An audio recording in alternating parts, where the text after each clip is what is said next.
Verb. Verb जिसे हिंदी में क्रिया कहते हैं। क्रिया मतलब कोई भी काम, एक्शन। इस बात को हमने parts of speech video lecture में समझा था। यहां पर हम थोड़ा डिटेल में इस बात को समझेंगे। क्रिया वह है जिसके माध्यम से सब्जेक्ट के कार्य या अवस्था की जानकारी मिलती है। वर्ब डिस्क्राइब्स द एक्शन और the state of the subject, या तो एक्शन या फिर स्टेट। एक्शन मतलब कोई भी कार्य, स्टेट मतलब कोई भी अवस्था या स्थिति। अवस्था का सीधा सा मतलब है कि सब्जेक्ट किस समय में, वर्तमान में, बीते हुए कल में या आने वाले कल में किस अवस्था में है, था या फिर होगा। एग्जाम्पल के माध्यम से आप इस बात को ज्यादा बेहतर समझ पाएंगे। देखिए आपके सामने कुछ एग्जाम्पल्स हैं। अयांश इज प्लेइंग, अयांश खेल रहा है। सब्जेक्ट है अयांश, क्या काम कर रहा है, खेलने का। तो यहां पर देखिए सब्जेक्ट के कार्य का पता लगा, खेलना भी तो एक क्रिया है, खेलने के बारे में पता लगा, प्लस ये भी पता लगा कि खेल रहा है। यहां पर हमने इज का प्रयोग किया, इससे ये भी पता लगा कि वर्तमान अवस्था में ये बात हो रही है।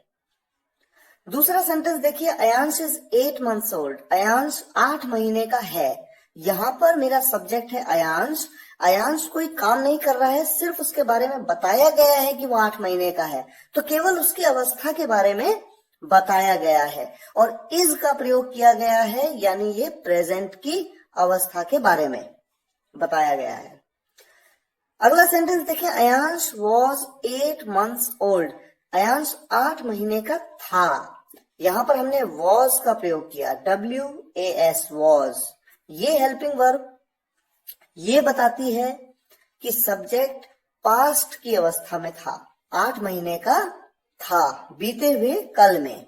और Ayansh will be 8 months old, Ayansh 8 महीने का होगा, कब होगा, भविष्य में। इस बात को थोड़ा और डिटेल में समझेंगे। सबसे पहले शुरुआत करते हैं मुख्य क्रिया से। देखिए 2 प्रकार हैं क्रिया के। पहला है मुख्य क्रिया, मेन वर्ब। यह क्रिया सब्जेक्ट के कार्य की जानकारी देती है। Main verb describes the action of the subject. जितने भी काम आप ले लीजिए, जितने भी काम, डांस मतलब नाचना, सिंग मतलब गाना, थिंक मतलब सोचना, सोचना भी एक काम है। देखिए जरूरी नहीं है कि काम वही हो जिसमें आपके हाथ और पैर इन्वॉल्व हो। आप अगर कुछ सोच रहे हैं तो सोचना भी एक काम है, क्योंकि आपका दिमाग काम कर रहा है। रीड मतलब पढ़ना, राइट मतलब लिखना, प्ले मतलब खेलना, मिस मतलब याद करना। देखिए यहाँ पर मान लीजिए आप बिस्तर पे लेटे हुए हैं, आप किसी को याद कर रहे हैं, तो इस समय आपके हाथ और पैर की मूवमेंट नहीं हो रही है, लेकिन उसके बावजूद भी एक क्रिया है, एक काम है, क्योंकि आपका जो ब्रेन है वो काम कर रहा है, वो कुछ ना कुछ कर रहा है, मिस कर रहा है। मिस मतलब याद करना, फील मतलब महसूस करना। ये सभी आपकी मुख्य क्रियाएं हैं। इसी तरह से सहायक क्रिया, सहायक क्रिया का प्रयोग क्यों किया जाता है, सब्जेक्ट की अवस्था या स्थिति के बारे में बताने के लिए। अगर हम प्रेजेंट की हेल्पिंग वर्ब का प्रयोग करेंगे तो पता लगेगा कि वो काम वर्तमान अवस्था में हो रहा है या होता है। अगर पास्ट की हेल्पिंग वर्ब यूज करेंगे तो वो बीते हुए कल की बात होगी। अगर फ्यूचर की हेल्पिंग वर्ब का यूज करेंगे तो इससे पता लगेगा कि वो जो अवस्था है वो भविष्य में आएगी। हेल्पिंग वर्ब जिसे आप ऑक्सिलरी वर्ब भी कहते हैं। देखिए सबसे पहले बात करते हैं प्रेजेंट की हेल्पिंग वर्ब्स कौन सी हैं। वर्तमान की सहायक क्रियाएं, is, am, are, has been, have been, do, does, can, should, must. यहां पर ध्यान देने वाली बात यह है कि कैन, शुड और मस्ट ये मोडाल हेल्पिंग वर्ब्स हैं जो प्रेजेंट हेल्पिंग वर्ब्स की कैटेगरी में आती हैं। ये मोडाल्स हैं, इसके बारे में आप मोडाल्स चैप्टर में डिटेल में पढ़ेंगे। इसी तरह से पास्ट के वो हेल्पिंग वर्ब्स जिनका प्रयोग करके हम ये बताते हैं कि सब्जेक्ट बीते हुए कल की अवस्था में था, भूतकाल की अवस्था में। देखिए कौन सी हेल्पिंग वर्ब्स हैं? Was, were, did, had been, could have, should have, must have. यहां पर भी could have, should have, must have, ये चारों ही मोडाल हेल्पिंग वर्ब्स हैं।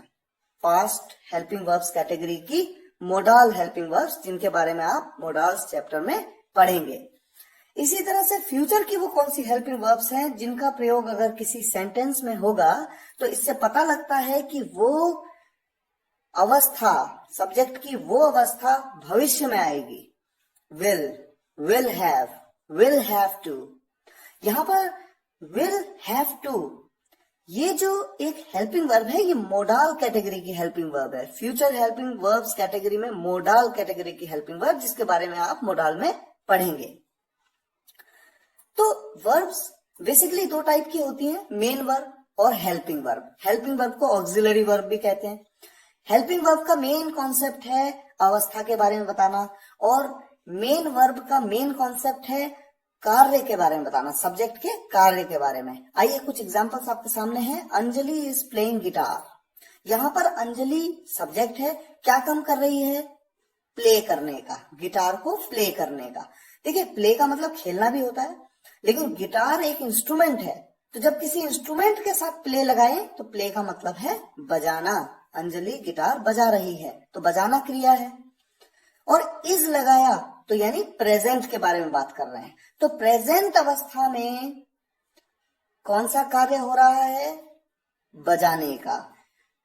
इसी तरह से दूसरे सेंटेंस में I was listening to music, सुनने का काम हो रहा है, लेकिन हो रहा है या हो रहा था, क्योंकि वॉज का प्रयोग किया, पास्ट हेल्पिंग वर्ब का यूज किया, जिससे बीते हुए कल की अवस्था के बारे में पता लगा। तीसरा सेंटेंस है he will become a doctor.